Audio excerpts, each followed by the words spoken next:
I am Quentin Collins, Assistant Director of LaSalle University's Solstice Master of Fine Arts and Creative Writing program. Welcome to our next edition of our evening reading series, taking place in person for some of us here in Auburndale, Massachusetts, and here on Zoom as part of our January 2024 residency, which kicks off our spring semester. As we open this physical and virtual space, I would like to note that we acknowledge that the territory on which LaSalle University stands is that of the Pawtucket and the Massachusetts people. LaSalle's campus is a place to honor and respect the history and continued efforts of the Native and Indigenous community leaders who make up Eastern Massachusetts and the surrounding region. This statement is one small step in acknowledging the history that brought us to reside on this land, as well as seek understanding of our place within that history. Ownership of land itself is a colonial concept. Many tribes had seasonal relationships with the land we currently inhabit.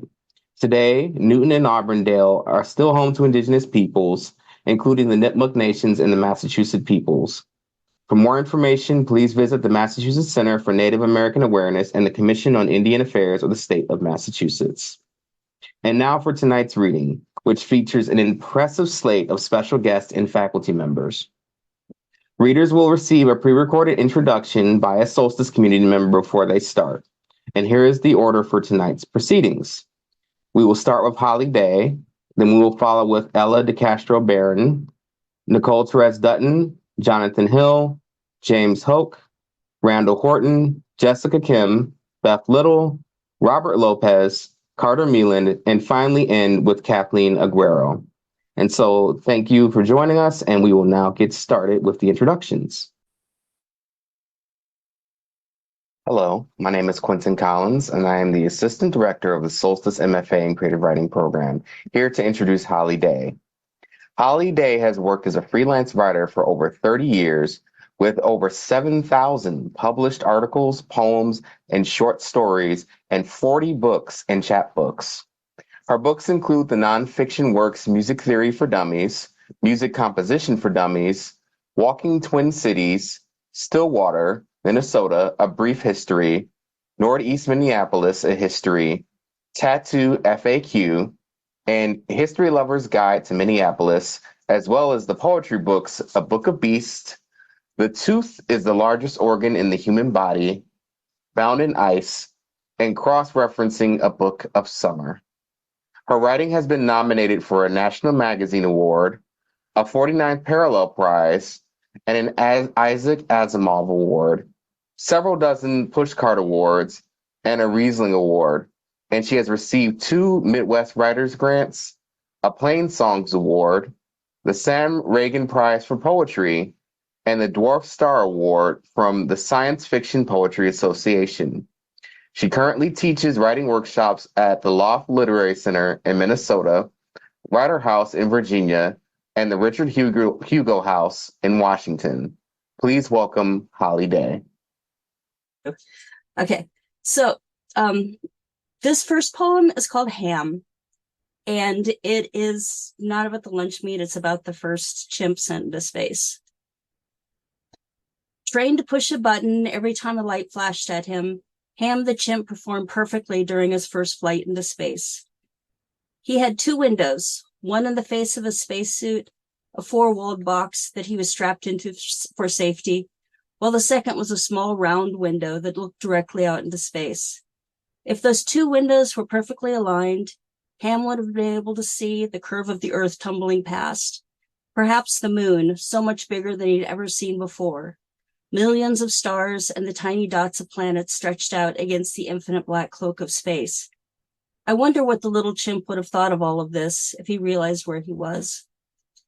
Even though there was a cabin failure in his spaceship, Ham the chimp continued to press buttons when lights flashed at him and managed to land the capsule safely back on Earth. Newsreels show him holding a newspaper with his picture on it, a triumphant grin on his face. Perhaps fully aware of what everyone was celebrating, perhaps not. I wonder if he dreamed of his flight afterwards, if he felt the same way that astronauts say they do when they see the Earth from space for the first time, as either belonging to something so much bigger than just their country of origin, something bigger than even the human race, of belonging to the Earth as a whole. I wonder if he gained that kind of perspective, a peek into the cosmic unity of all things on Earth. But because you can't talk to chimps, we'll never really know what he thought of it all. But I really hope he got to look out that window. It'd be a shame to think he missed it all.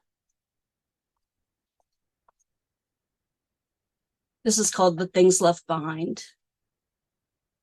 I put on one of her sweaters and find the pockets full of debris, a couple of bracket mushrooms dried and brittle, the shell of a very small turtle, a four-leafed clover. I pull all of these things out so carefully, set them on the shelf by the window, line them up, as though they might make some kind of sense if they were just placed in the right order. I wish I could call up my mother and ask her why these things, what day she found them, where she'd been walking when she found these treasures, why these specific things were worth putting in her pocket to look at later. But I can't. I go through the closet of old handbags, find more treasures, scraps of paper with random body parts drawn on them, studies of eyes in profile, the shape of hands in various positions, Canadian coins rejected by parking meters and vending machines. I don't know how to display these items. I don't know how they fit together. This is all part of a story I watched being written, but never learned how to read. All right, and then the last one. In the garden. When orb weaver spiders stretch their webs across the space, they sometimes make a thick, jagged zigzag down the exact center, close to where they huddle and wait for prey. They only spin this pattern if there are lots of birds nearby that might crash into their web, and the more birds there are, the thicker they draw this line. I've noticed that the spiders in my garden also make this line, even though there aren't any birds in that part of the yard. Yet they draw their zigzag with thick, forceful lines, as though the crows and jaybirds and catbirds congregate specifically in that corner by my tomatoes. But I suspect they make these designs just for me, either as a plea for me to appreciate their handiwork and leave them alone, or because they know that I am the clumsiest beast of all in the yard and might need the additional visual aids to keep from destroying everything. All right, thank you.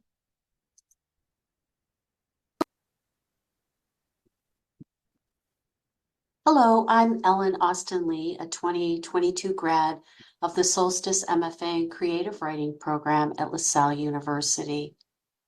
I'm introducing Ella DeCastro Baron. Ella DeCastro Baron, a second-generation Filipina American living on Kumeyaay territory, San Diego, holds an MFA in Creative Writing, is a VONA alum, and teaches writing at San Diego community colleges and UMass. Through corporeal writing, Ella co-facilitates "To exist is to flare," loving our chronically ill bodies and minds and where we come from, writing your ethno-autobiography, and will be a cohort leader in the 2024 Mushroom School.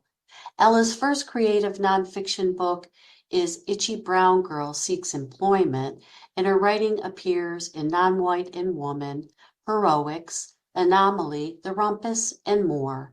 Her next book, Subu and Bayonne, A Memoir in Bites, is forthcoming. Welcome, Ella DeCastro Baron. Hello, everyone. I'm going to stand up. I just want to be closer to you all. I'm going to share my screen and show you some images to go with my piece. Hopefully people sitting in that really cool lounge can see them. Please let me know someone if you can't see this. Okay. This is a creative nonfiction piece published in Anomaly magazine and will appear in my next memoir in bites called Subo and Baon by CityWorks Press. Earlier today, I had the honor of hanging out with some of you to talk about decolonizing our writing process and our content and our bodies, and to re-indigenize and remember who we are, where we come from, so we know where we're going. So a question I'll leave hanging in the air as I read is, who are your ancestors of blood, love, and spirit? Those are human and more than human. And how do they tend to you? This piece was inspired by my favorite food, ube, which is a purple yam from the Philippines. And it became a portal for grief tending. And so there's a brief mention of cancer and also a connection with my dad who's on the other side of the veil. I wanted to be fathered by him, and this is what it became. Purple hearts. Give me any dessert made from ube, Filipino purple yam, ube, dirt-grown, sliced, edible amethyst geodes, peeled and pounded, sweetened into purpley shapes, tastes of vanilla, nutty notes, ube ice cream, ube cake rolls, ube pute bonbon, steamed fingers of sticky rice, oh, pleasing peasant plant with heart-shaped leaves, aubergine veins, ube, ube, ube. In English, a water yam, a winged yam. It swims, it flies, it stows in balikbayan boxes, homecoming packages. Now, pastry chefs swirl this child-bright violet revelation into $100 gold-flaked donuts, New York cheesecake. Ube, baby, my bae. I demand mine purest, my crowning love, ube halaya. A boiled jam sticky on my spoon, thickly spread. On pandesal are warmed bread rolls. Paper bags balance on handlebars down Philippine streets. Minutes fresh pandesal sold by the armful. Smeared and stuffed with creams, meats, cheese by every Filipino, poor and rich. Dough logs cut into ovals, singkits, narrow eyes. Once baked in dirty floor ovens, pan de suelos, manna for the masses. Eyes as big as blinking fists, or as a poet said, bread of salt the size of a human heart. Here it is, the yeast of memory rising. Our rushed visit to Papa in the Philippines, 2010, expedited passports for my Ate Elise and me, skipped Halloween with our kids. The doctor prophesies 2 weeks to 3 months. He's only 71, but too weak to fly back to the States for cutting-edge blood washing that healed our cousin. Red to blue, blue to red. Face mask pulled from his mouth, he sits bedside, sips Ensure, matches my sister's and my swollen stares, leukemia, or as he translates, bitterness that is no longer worth it. Learn from me, his bloodshot eyes entreat. Forgive sooner for yourself, he says. His new-to-us wife hands him pandesal, pancit noodles pressed inside as if to say, eat, kain na, don't give up. 2 very small bites. He chokes, bile spills, she wipes. Weeping, all eyes narrowing, we hover, spread our arms over him. Our guts distend with the rot of lost years. Our spirits bloom like yeast. My tongue is an uprooted ube, ready for mashing. Fingers pulse, knotting us, this bruised organ, together. Thank you. Salamat. Nicole Terez Dutton is a former Cave Canem Fellow whose poetry collection, If One of Us Should Fall, won the 2011 Cave Canem Poetry Prize. She earned an MFA from Brown University and has also received fellowships from the Frost Place, the Fine Arts Work Center, Bread Loaf Writers Conference, and the Virginia Center for the Creative Arts. Dutton's work has appeared in Callaloo, Plowshares, 32 Poems, Indiana Review, and Salt Hill Journal. She's Kenyon Review's editor-in-chief and a faculty member of the Solstice MFA program. When she's not killing it as a fierce poet across these impressive platforms, she's a warrior boy mama, doing the important work of nurturing her mighty and coltish little man on his own quest of insightful watcher and listener, as he thunders into a future that desperately needs his lineage of gentleness and strength. It's an honor to introduce one of my former Solstice mentors. Please welcome Nicole Terez Dutton. Thank you. And thank you, Jennifer, for a beautiful introduction. I appreciate that. It's wonderful to be with you all. I wish I could be in Massachusetts with you, but I'm very excited that I can get in on it through the reading and work with you all virtually. So I'm gonna read two short poems. The first is called The Opposite of Music. Because every lie is a universe, when the doors of the elevator opened, you were not in a familiar tower. The pleats and oh that once mushroomed in your wake, silent, the absence of buffalo. Someone stuffed your mouth with speech cut from your grandmother's underskirts, soaked in linseed oil, and the horizon spread open. You were ripe, a recipe for a boy's homecoming, something a mother would recognize in addition to the dog tag, rooted now beneath the marble dimensions of honor. Because every lie is a universe, you become conjurer, you become many, you become legion. A world rounds into animals stomping the horizon bald. When you close your eyes, it is the opposite of sleep. Pages of names that won't stop speaking themselves. You shave the mountains down to sawdust, plaster of Paris spooned over shattered bone. You be sick on the ticker tape and phosphorescence. You be lips at the altar of her thigh saying, give me. You be the hunger animal devouring its own heart for warmth.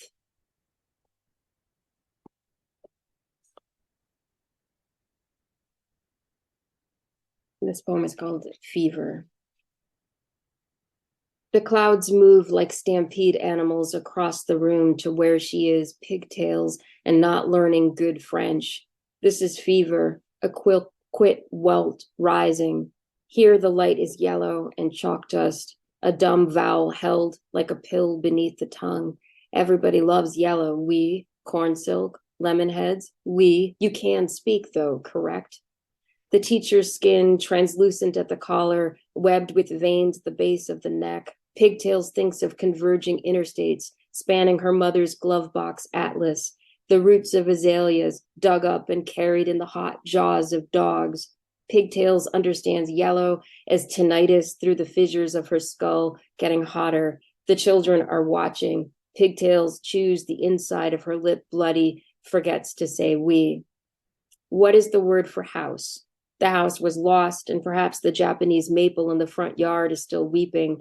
A one-legged man lives there. He takes coffee dark every morning, waves hello from the yard when they come for the last of their business, hello from the tall grass surrounded by dogs. Hello, Osio, Allah, hi. She does not know the word for dog either. And Miss Apple is indignant. You just put the sounds together. They are sounds, but Pigtail cannot see their faces. They are trampled by clouds, licked too bright a frequency. They are missing legs when they wave to her from the halo of animal whining. The dogs chewing hog knees in her mother's azaleas. The dogs are friendly. The man with one leg once smiled. His coffee taken darkly steamed up the whole lawn.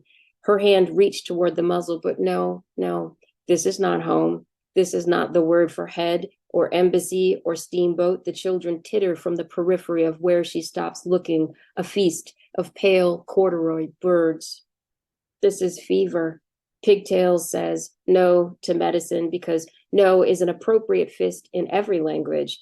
Aspirin crushed up at the bottom of the orange juice tastes like erasers and the insides of school buses. No, thank you. Her mother is somewhere corralling fast-moving clouds into the back seat of the Buick, telling them to wipe their damn hooves before getting in. She has a pocketbook full of tears from the Japanese maple. She has just come from the lost house, from the one-legged man and his many words for sorry. His dogs turned on their haunches to make an ocean of the front yard. Her mother is on her way, her hair crowned with azaleas, her skin smelling like cool bread sheets. Pigtails, little pigtails, you don't need to say a thing.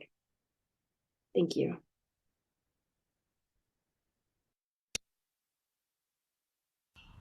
Jonathan Hale is a triple threat: writer, artist, teacher. His artwork itself has an impressive range, from full-color superhero style to a striking single-color theme, to black and white evocative of such classics as Calvin and Hobbes. His work life is similarly eclectic, but with a strong through line of public service, from writing and teaching comics to serving on the board of directors of literary arts and chairing the Youth Programs Advisory Council. His award-winning graphic novels and comics span a breadth of important issues. In Lizard Boy, he uses fantasy to explore the adolescent struggle to belong. In Odessa, he couches a girl's personal search for her mother within the larger tragedy of an earthquake. Americus tackles the current book banning surge. I could go on enumerating the many timely topics he covers, but then you'd never get to hear him read. Now, if you'll excuse me, I'm off to draw some comics. I'm feeling inspired for some reason. Please welcome Jonathan Hill. That was a pretty awesome intro.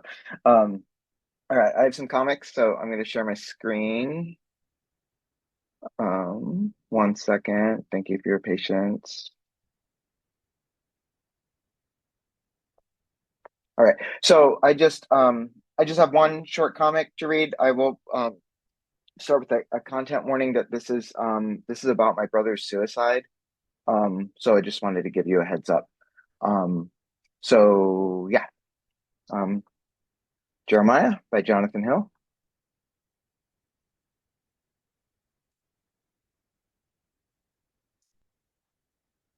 "3 years ago today, my brother took his own life. I had only just gotten to really know him and who he was. Despite us spending our whole lives thinking we were so different, we were actually that much alike. The only way I have learned to cope with this unfathomable loss is to focus on the fact that we got to have that time together, however brief. That is what I choose, what I must do, to keep myself from lamenting all the things we lost with his death.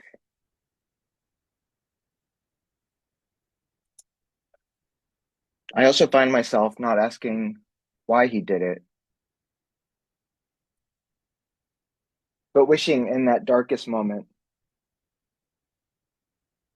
in that split second before he pulled the trigger, that I could remind him how much we all love him.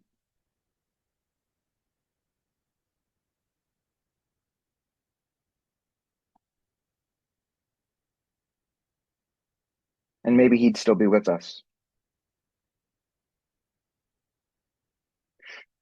Or maybe it wouldn't have mattered. Thank you."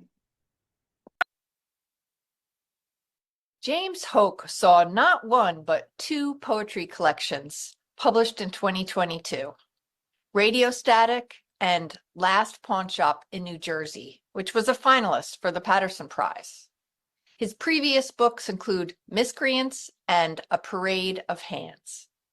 His poems have appeared in Poetry, The New Republic, The Washington Post, Kenyon Review, Plowshares, and many other literary magazines. His poem Sunflowers was selected by Major Jackson for inclusion in the 2019 Best American Poetry. James has received fellowships from such institutions as the National Endowment for the Arts and Breadloaf. Currently, he's creative writing professor at Ramapo College of New Jersey. I met James at the Frost Place many years ago, where we had an adventure at nearby Star Market. I've been anticipating his solstice visit for a long time now, and it's a great pleasure to introduce you to James. Welcome, James. Oh, that was sweet. Thank you, Meg. I see you from a distance. Here's my hand trying to reach out to you. I see that. I see that. Thank you, Jonathan. This poem's called Status.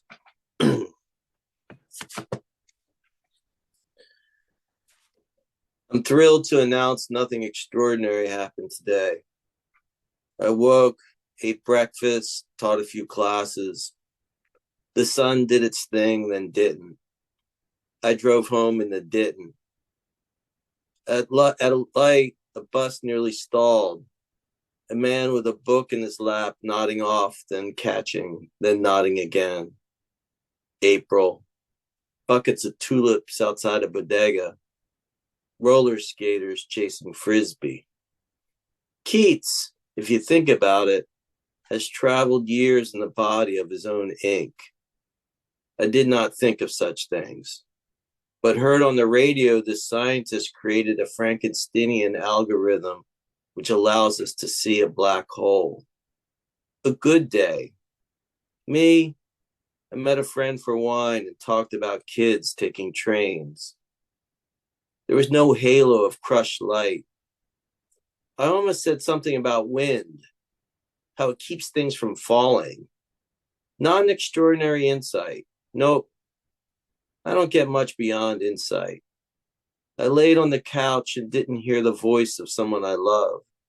Didn't carry the missing in my bones and forgot the whole wind thing. So much of what I want rushes past. The light did not break on anything that wasn't light, did not stand long in stillness. I said nope to time, to stillness. It went this way for hours. It's funnier in person. The only time you get to say that is on Zoom. So I wrote this little collection, just 2 more poems. I wrote this little collection about my brother going to Afghanistan and after 9/11, and just these are all poems written to him. This one's called Auditory. I have to tell you what happened to the raccoons living in the chimney. How the exterminators we hired waited for the new mother to scrounge creek bed and dumpster, then soak the nests in kerosene. If true means not otherwise, their skins like plastic, there was no way for the mother to return. Brother, I am sure you did not for a second, think like this. When your men held the woman down outside her house, and the children inside wet themselves quiet. Closer now, earshot. Let it come without a lips. Let it accrue. Noise, no matter what it turns us into.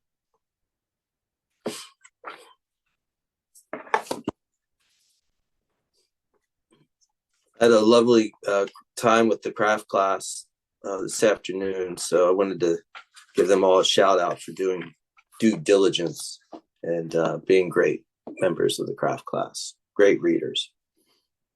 This poem's called Dedication. It's the first poem in Last Pawn Shop of New Jersey. Dedication. This poem is to my son, who I worry into a misshapen form of worry, and to worry itself, how it hangs like a blanket over the head of a horse. Why do they blanket the heads of horses, standing alone in a field, not seeing, their skin seeking each other's aloneness? I have no idea. I have never owned a horse, though property is no giver of ideas. Forgive me, my mother has died. I'm trying to understand. So my son understands why his father is saying nothing in the car, the yard, at the table. My mother has died. Do you know? It's like standing in a field. Then it's like the field being gone. No one notices in the clumsy fog. Do you see there is no distance? She is not a thing. There are no figures for this grief. The air tastes of ground. Have you ever lost all context? The other day, walking across the room, my son looked at me like he was eyeing a sick planet, then put his arms around his weeping father, as if holding a planet might heal it. I want to thank him, but only have this poem, a raft made from the skins of horses. It is wrong he feels asked to wade. His love just wants to rush out. A busted hydrant, a forever sunny day. Thank you.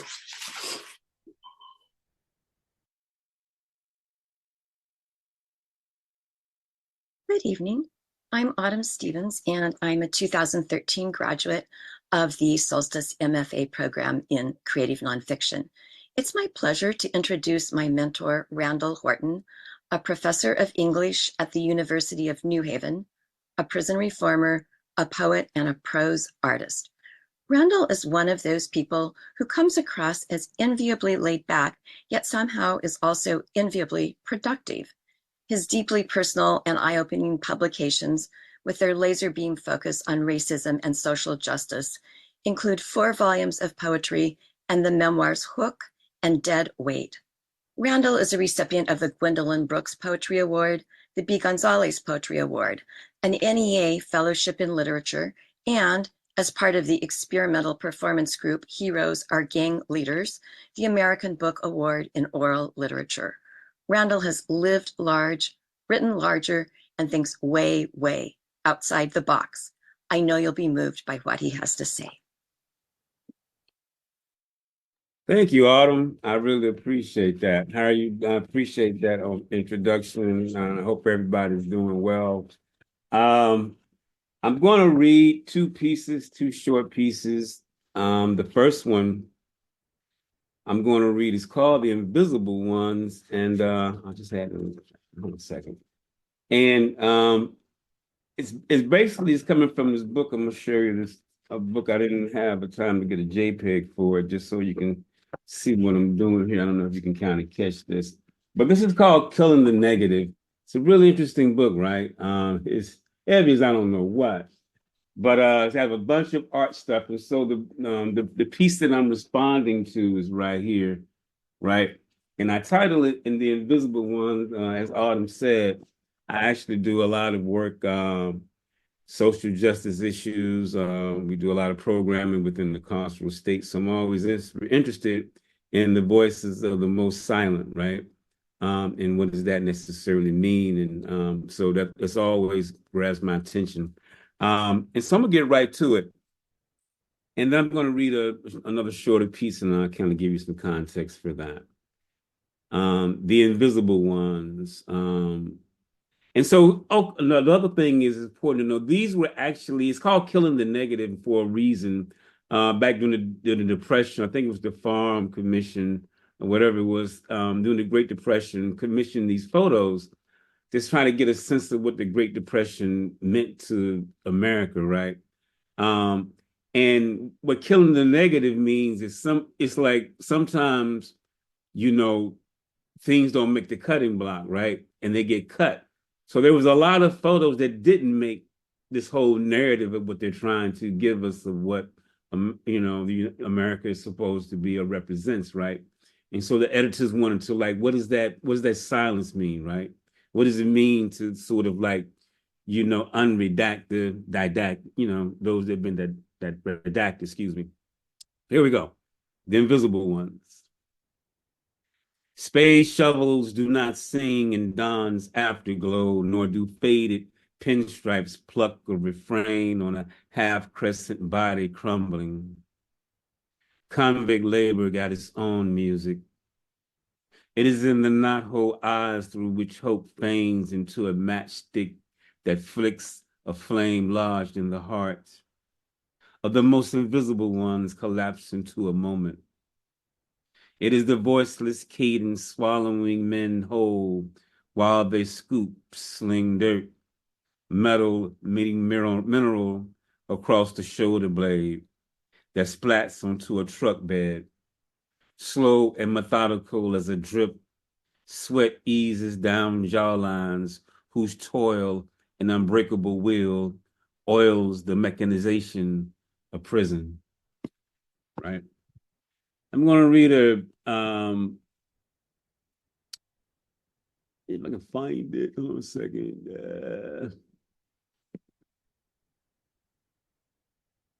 Boom, boom, boom, boom. Should have had all of these together, but I didn't. So excuse me on that. Okay. So I call it it's called But Where To From Here. And it actually appears in, I think it was the Mid-South Sonnets, right? And there was these sonnets that sort of like these unorthodox ways of looking at a sonnet, right? And so here's mine. Randall, your camera is tilted down. Sorry about that. I was Yep. probably apologize, but I'm looking on my screen, so sometimes if I look up and down, that's what's happening. Okay, here we go. But where to from here? An almost sonnet for the almost forgotten. Into our nomadic earlobes, idiot noise, a drumming the heart creates. When it returns, demanding JPEGs of flashback, raw, complete with audio shape-shifting along time, in which change is an elusive chameleon, as if history can't be repeated, but it can see. Unable to flee, we had been landlocked by our bodies, thinking about a little song, no rhyme, invisible thematic threads between the language of cartography, igniting that flicker flame of I want you. We were danger crisscrossing into disastrous. Tell me, when memory regurgitates relic ghosts once believed eradicated, do we love the paranormal image or outrun a past without a future? Thank you.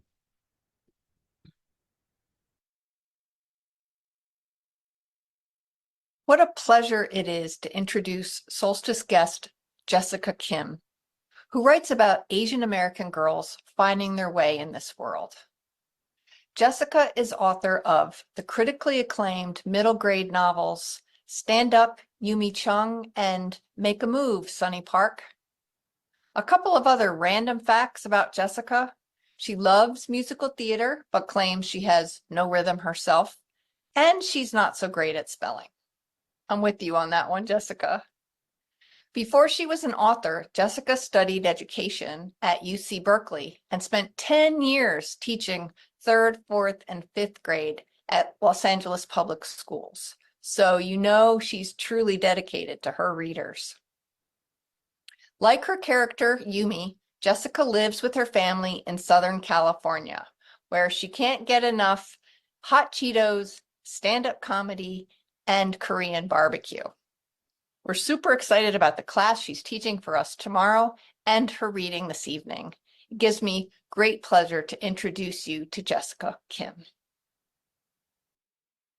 Hi, everyone. I'm so glad to join you. I'm coming in from San Diego, California, and it's dinner time here. So I am the author of these 2 books. I write for middle grade, ages 8 to 12. And so I tell lots of fart jokes and puberty and first crushes. And I try to capture that time because my favorite readers are that age because they're exploring so many wonderful things. Your body is changing, you're going to middle school, your friends are changing, and it feels like the whole world is so big and open. And so that's my favorite group to write for. This is my debut novel. It came out in 2020. And I really wanted to tell the tale of what it's like to be a child of an immigrant. So this is my love letter to all the kids out there who feel like they have one foot set in their parents' homeland and another foot set here in America where they're born and raised, yet not feeling fully like they belong to either. So this is my book, Stand Up, Yumi Chung, about an 11-year-old girl named Yumi who's obsessed with stand-up comedy despite her immigrant parents' wishes. So it's kind of a fast-paced stolen identity story. I like to write with humor and heart. My very favorite compliment is when someone tells me that I made them laugh and that I made them cry. So there's some tender moments in here where Yumi's really kind of figuring herself out, who she is in between these two worlds. I'll be reading from the very first chapter of Stand Up Yumi-chan. Here we go. I should have known better than to think that anyone would listen to me at the Korean beauty salon. You want the perm? A stylist in leather pants asks, running her fingers through my limp hair. I was thinking, I sputter, showing her my phone. Maybe you could give me something like this instead.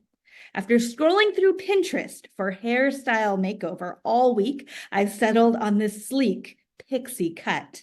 It's definitely shorter than anything I've ever had before, but maybe that's exactly what I need before 7th grade starts next month. A change, something bold for the new me. Mom emerges from the dressing room in a shiny black robe and plucks the phone from my hands in one swift motion. Yumi! No! She raises a generously penciled-in eyebrow. Too short. You will look like a boy from BTS. I grab my phone back, ignoring the 3 robed aunties, who aren't even really my aunties, laughing in the chairs next to me. This is a really popular hairstyle these days. Let me see. My stylist's leather pants squeak as she bends over for a closer look. No good. Your cheeks too big for this cut. I examine the picture again, noticing the model's sunken cheeks for the first time. I steal a glance at myself in the mirror, subtly sucking in my own face. Leather pants scrunches my hair in her hands. You need more volume. She combs my hair forward, obscuring the sides of my face. Covers your yodorum. My Korean isn't that fluent, but I know she's talking about my acne. She is right, Mom says. My stomach twists. Yeah, but I don't know. That's not the look I'm... Without letting me finish, Leather Pants turns to Mom. Her? Yes, much better for her. She nods her chin to confirm and spins her chair to join the gaggle of gossiping aunties. Before I can object, they're back to swapping intel. That's a little taste from my book, Stand Up Yumi-chan. And if you're interested in writing for middle grade, I hope to see you in my class on Wednesday. Thank you. Hi, my name is Colleen Sexton, and I'm a graduate of the Solstice MFA program in Writing for Young People in 2012. And I am so excited to introduce Beth Little, who is also a graduate of the Solstice MFA program in Writing for Young People in 2012. She holds a Master of Letters from the University of St. Andrews and a Bachelor of Arts from Tufts University. She also worked as the Program Assistant Director for Solstice for 3 years. Beth found her niche when she decided to explore writing for young people from another group. The running joke used to be that once you tried writing for young people, you couldn't leave. Beth is a testament to this, and we're thankful for the voice that she created, and that's evident because Beth's work has been published in the anthology Somebody's Child, Stories About Adoption, Easttown Fiction, the YA Review Network, and Hunger Mountain. She was awarded an SCBWI Magazine Merit Honor in 2016. Her most recent piece of short fiction, On Falling in Love at Boarding School, won the 2023 Flash Fiction Contest for Pigeon Pages. I am honored to introduce my friend, the talented Beth Little. Hi everyone, can you hear me? Okay. It is so nice to be here. In my favorite place. Thank you, Quentin and Meg, for having me back again and again. I hope everyone's having a great residency. So this piece that I'm going to read is the one that the lovely Colleen mentioned, and it's started from a prompt. Actually, a prompt that I got at Kenyon at the Kenyon Review Workshop this summer, where Nicole is, and Robert was there too. And the prompt was write a how-to. So this is what I wrote. On falling in love at boarding school. Rules for the next occupant of room 505, Carmichael Hall. 1. If you do decide to write a note to that boy, make sure you put said note in the correct black LL Bean original backpack with the letter C embroidered on the front. 2. When you meet the kid who will pretend to hit his head on the lockers in the math wing for a laugh, do make him your best friend because you'll need him again and again. If he falls in love with the blonde girl who lives in the room next door, don't listen to their conversations. Hearing him say she's his person will break your heart just a little. When she tells him he's not serious enough and it crushes him, don't celebrate. Be a better friend. Bring him hot chocolate and hug him like you mean it. 3. If you happen to be Korean like me, and the boy who suddenly wants to hold your hand, share your snacks, kiss you, and take off your clothes is a white boy from New Canaan, his lacrosse buddies will nickname you AF, which stands for Asian fetish. You will wish it surprised you that his next girlfriend, Tao, is from Thailand. Tao will also get that nickname, and the two of you will never talk about it. 4. When your heart gets broken and torn and made small in your chest, do listen to the entire Live Through This album by Hole at the loudest volume your boombox will blast. Do not listen to How Do I Live by Leanne Rimes or On My Own from Les Miserables on repeat alone in this room while the rain pelts the windows. Either way, it's a bad look. 5. A couple side notes. A. Wear what you want, Champion sweatshirts, flannels, and Converse. Don't spend your time pushing your round little body into those straight J. Crew skirts and the boat neck tops from Express. Also, no one can pull off the plaid sweater vest mini skirt ensemble from Clueless. B. When the coolest girl, the one with the high pony and Nirvana tee, asks you if you want one, she means a cigarette, and say no. C. Understand that drinking Bud Lights and or vodka from a water bottle will cause you to be bold and kiss the boy you want to kiss, and it will take you to bed with the guy you noticed noticing you, and you'll do what he wants just to get out of the bedroom without having to speak. 6. Try to do things because they feel good, not because you feel pressured. Don't let the girls in your dorm make you feel dirty or easy or like you're the only one. You're not. You're not. And you're definitely not. 7. If the boy in math class has a Goodwill Hunting accent, date him, even if everyone says it's a bad idea. Because while it's not a great idea, it's not a bad one. He will be a good kisser, and he will punch Pat Hinton in the face when he falls into you drunk at the pep rally. The punch will get him suspended, but he'll call you and he'll tell you how happy he is that he lent you that pencil in pre-cal. 8. Just because you don't get the guy or the lead in the musical, it doesn't mean you don't deserve the guy or the lead. 9. When it's your last day at the school in this bubble, and it's just you and your best friend sitting on the dock, swinging your toes in and out of the water, pay attention. Feel the chill of the wet against your toes and let him hold your hand.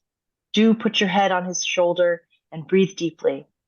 10. Remember, there will be love for you. It won't last forever, but what does? Thank you.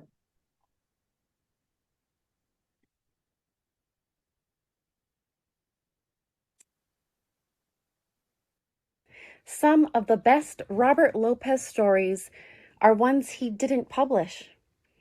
My favorite Robert Lopez story is from my final semester at Solstice.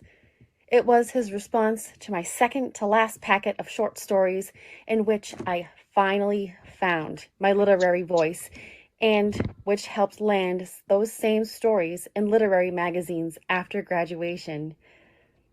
"Fuck yeah, damn right," Robert wrote. "This is how you do it, Jess. Like this." I still have that email, printed, highlighted, proof that I can do it. I can write, in large part, thanks to him.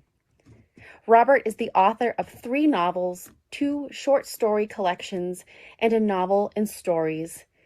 His first nonfiction book, Dispatches from Puerto Nowhere, an American story of assimilation and erasure, was published earlier this year. His newest book, The Best People, will be published in either 2025 or 2026. And now it is my pleasure to introduce to you Robert Lopez. Thank you very much, Jess, for that wonderful introduction. It's good to be with everybody tonight. I'm going to read a few short bits that are going to be in the next book. This one's called What Not to Do, How Not to Live. Don't get born. Don't be a person. Don't get born as a person to a family of people. Don't be black or white or brown, and don't be short or fat or skinny. Don't be a brother or sister or cousin or uncle or mother or father. Don't go to school or get a job or consult with colleagues or attend meetings. Never sit at a table where other people are already seated. This one's called The World Must Be Peopled. Go to a place called Road and try to make a life there. Learn a trade. Be a plumber like that guy in the movie, or an electrician like the guy in that other movie, or be a carpenter like Jesus, even though people say that Jesus couldn't have been a carpenter because there was a paucity of trees in Galilee, so he must have been a mason. This one's called The Gun is Where Any Could Find It. You live in America, so there are guns. Always have your guns with you. Take them with you to school and to work and to the movies and to the mall and to the barber or beauty shop. Have a gun for your right hand and a gun for your left hand, and keep one tucked inside a boot or shoe. Only a certain kind of person looks at a lowercase r and sees a gun. Always be that kind of person.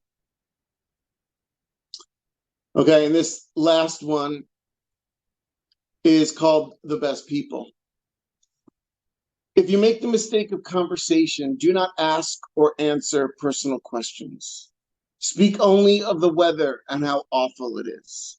How one day it's too hot and the next day too cold.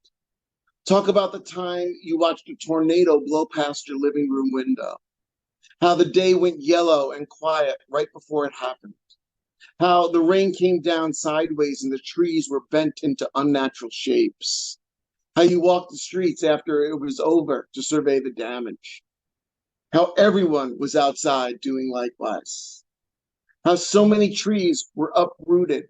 How they smashed through cars. How they blocked traffic. How it was the only time you ever saw what was underneath a tree. Okay, thank you, everyone. Hi, I'm Ken Calhoun, and I'm pleased to introduce your next reader, Carter Meland.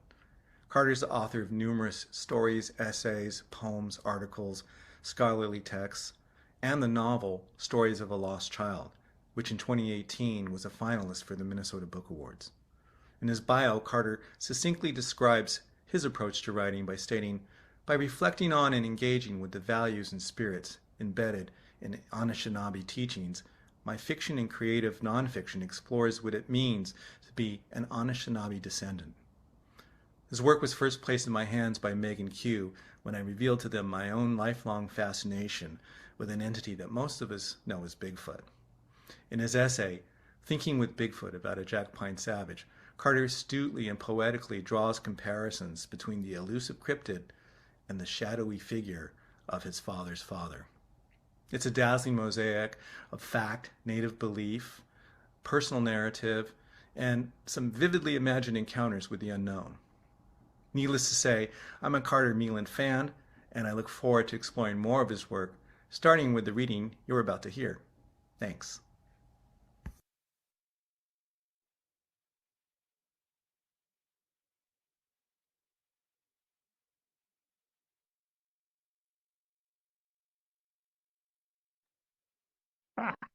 Can you hear me? Yes. All right. Well, thanks for that great introduction, and I want to thank everybody for sharing their stories and work with us tonight.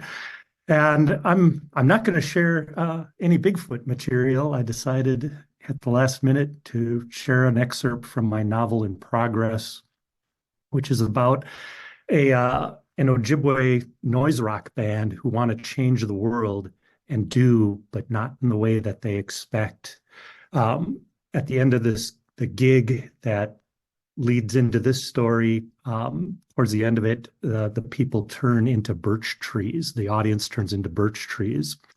And so this excerpt is from the point of view of a disaffected and disconnected upper middle class woman who turns into a birch tree.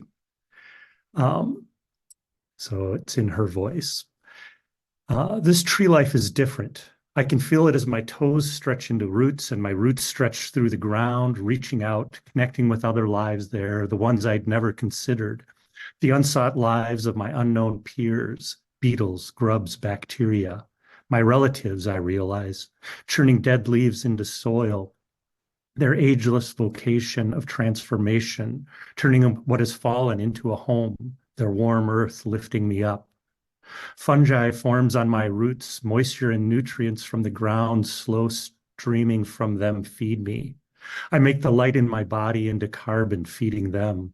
Photosynthesis becomes a feeling, carrying the earth, the sky into the earth, linking worlds above to ones below through me. Connecting is healing, extending the glowing, scurrying energy of living, the continuous becoming of the forest, the birch's work. Then comes the mother rush. I feel that birch in the parking lot reaching out to us, to me and my relatives, sending a flush of luminous sugars of nurturing sweetness through the fungi, through all the thirsty roots of the freshly risen trees, waking us, connecting us to her, to each other, to the ways in which we transform the spent air we inhale to the fresh air we exhale, connecting us to an infinity of others, extending the life in their bodies through ours. Becoming birch, fully alive as part of this greater thing, the grove. But I am not part of the grove. I am the grove. We are the grove. All our individual birch lives intertwining to make this place alive for us, as us. The leaves on my limbs bud out, unfurl, opening to the world, and then I feel how a tree sees. 1,000 leaf eyes looking up to the stars, looking down to the earth, looking into the earth, seeing through time, past and future embedded in the present, sensing the band's ancestors caring for one another, this place, the band, these trees, us. Invested in extending our lives through their way of living and knowing the world. I see the day coming when this tree-form me lifts feet from the ground, roots pulling back to toes, branches dropping back into arms, me becoming me again, only naked in a forest of my relations changed. I see it, but don't want to feel it. Not yet. For now, I am content. Looking to the dawnlight haloing the white earth band of Ojibwe, their music rising to wind through my limbs, singer locked back in her groove, playing for the birch, our transformation. I sway in this breeze. We all sway, my relations, the entire grove, our warm little world, fed by the mother, our roots twining in intimate community, mutually satisfying, mutually fulfilling, nurturing one another, extending life. Our present becoming the warm future I will extend later, that I will live when human again, a promise to myself. Turning to tree people, becoming birch, receiving mother tree love. I feel brighter, warmer, connecting, extending. I feel myself deep within myself. I feel luminous and rise to my full height.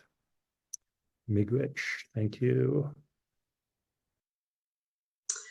Hello, I'm Ellen Austin Lee, an alum of LaSalle University's Solstice MFA in Creative Writing program, and it's my honor to introduce poetry faculty member Kathleen Aguero. Kathleen Aguero has published 5 poetry collections. The most recent is World Happiness Index from Tiger Bark Press. Kathy's work has appeared in many literary journals, including Poetry, the Massachusetts Review, and Cincinnati Review. She is the co-editor of 3 collections of multicultural literature, Her honors include the 2012 Furman Helpman Award from the New England Poetry Club and grants from the Massachusetts Cultural Council and the Elgin Cox Foundation. In addition to teaching in the Solstice MFA program, Kathy teaches in Changing Lives Through Literature, an alternative sentencing program. She conducts creative writing for caregivers workshops in community and institutional settings. She is a consulting editor in poetry for the Kenyon Review. Please join me in welcoming Kathleen Aguero. Thank you, Ellen, for that introduction, and how wonderful it is to hear everyone's voice. I've been sort of confined to the house for almost a week. Came down with the flu on January 1st, and I'm just being able to go back out into the world. And so this poem is kind of shows you what happens when most of your contact is always online. And I have a kind of ambivalent feeling towards social media. I think you'll get that. Excuse me. Dear Facebook, 10 days ago, here is a photo of my nasty-tempered cat, one pus-filled eye and mange, who scratched me when I tried to put drops in her eye. And here is a photo of the infected scratch. I can't use my right arm, and the antibiotics upset my stomach. Last week, all the poems I sent out got rejected, and I didn't win any prizes. My souffle collapsed. My basil has mold. My hydrangeas have been choked by strangler weeds. If anyone else has this problem, here's a link to the carcinogenic spray that will kill them. 5 days ago, we just got back from our vacation in Oslo, where it rained so hard we couldn't leave our budget motel room with its clogged toilet. Here's a photo of the toilet and a link to the motel's website, but don't believe the photos they post. They're of the luxury hotel across the highway. Stuck in that small room for a week, my husband and I had a few heated spats. The damage to the room cost as much as our airfare, but we did have the opportunity to visit a police station with interesting modern decor, an off-the-beaten-path experience that you can read all about in my blog. Here's the link to my blog. 4 days ago, we're going to counseling to repair our relationship. The therapist isn't that great, but she takes our insurance. If you need inexpensive counseling, here's the link to her practice. In case things don't work, I've retained an attack dog lawyer. See link below. And hired an appraiser to value our antiques worth less than I'd hoped because of the many scratches they've suffered from heavy objects thrown in rage. Still, I absolutely will not be cheated out of my share of our wealth, which has declined substantially since we loaned money to a Saudi crown prince who emailed promising to pay us back triple the amount sent. We're too soft-hearted, my husband and I, when it comes to strangers. With our own family, not so much. 3 days ago, while my husband was sleeping, I checked his text messages and found he has engaged an even more aggressive lawyer than I have. Not only that, he's joined Match.com as well. 2 days ago, here's a photo of my children taken 15 years ago before they stopped talking to one another. Things are tense right now, so I wasn't able to get us all together for a more recent photo. 1 day ago, I hope someone will like my posts. So far, no one has, and people are rapidly unfriending me. 3 hours ago, dear Facebook, send new friend suggestions, please. Fake ones in military uniforms will do. Thank you. Wow, what a way to end. So thank you again to our readers, Holly, Ella, Nicole, Jonathan, James, Randall, Jessica, Beth, Robert, Carter, and Kathleen.